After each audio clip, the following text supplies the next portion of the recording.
The forests of Puerto Rico are always changing. Following Hurricane Maria, they've changed a lot. But by taking measurements on the ground, in the air, and from space, we're able to not only identify those changes, but also follow them through time as these landscapes recover the lush tropical forest they had before the storm.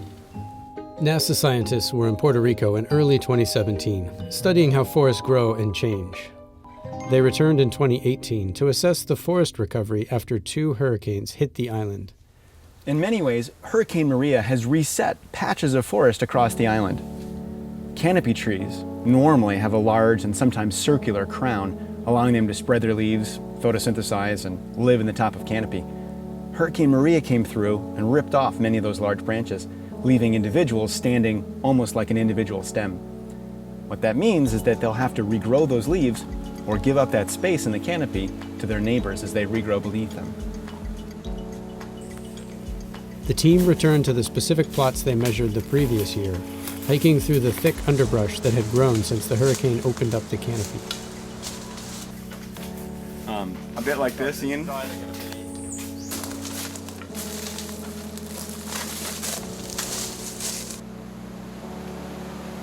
When this large tree fell, it took out most of its neighbors and created a large gap in the forest where sunlight will now reach all the way down to the forest floor.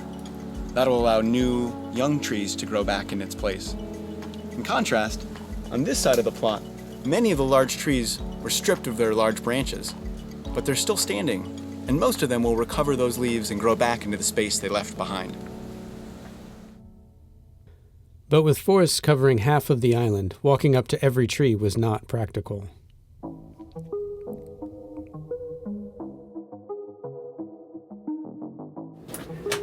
So my name is Bruce Cook. I'm from NASA Goddard Space Flight Center. I'm here today in Puerto Rico assessing damage that was caused by both Hurricane Irma and Maria. And we're doing it with this instrument to my right, which is called G-LiHT. G-LiHT stands for Goddard's Lidar, Hyperspectral, and Thermal Instrument. And it's using multiple sensors to actually understand more about terrestrial ecosystems. G-LiHT is installed on a small airplane and flown at low altitudes to collect lots of measurements in one pass. The LiDAR is being used to measure changes in the structure of the forest canopy, how many branches were lost, how many trees were knocked over.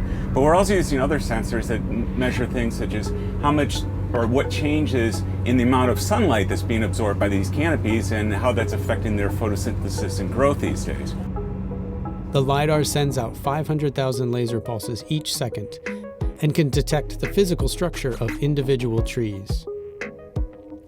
That laser energy from our LiDAR systems will intercept the top of canopy, smaller branches on the way down, and all the way down to this understory vegetation and the ground to help us construct a three-dimensional model of these forests. But even though G-LiHT collects several types of data, it's not enough to fully understand how forests react to changes. Measurements from the ground level are a necessary complement. The same laser technology on G-LiHT can be put on a tripod on the ground to make very detailed measurements of individual trees, the vines and lianas that hang from those trees, as well as the damage that's occurred. So this is a partnership, and it involves both the data from the ground, but also the data from the Airborne instrument, as well as data from the satellites. So we call this scaling, when we can scale for ground measurements all the way up to satellites, and it just helps us understand what's going on in the larger picture.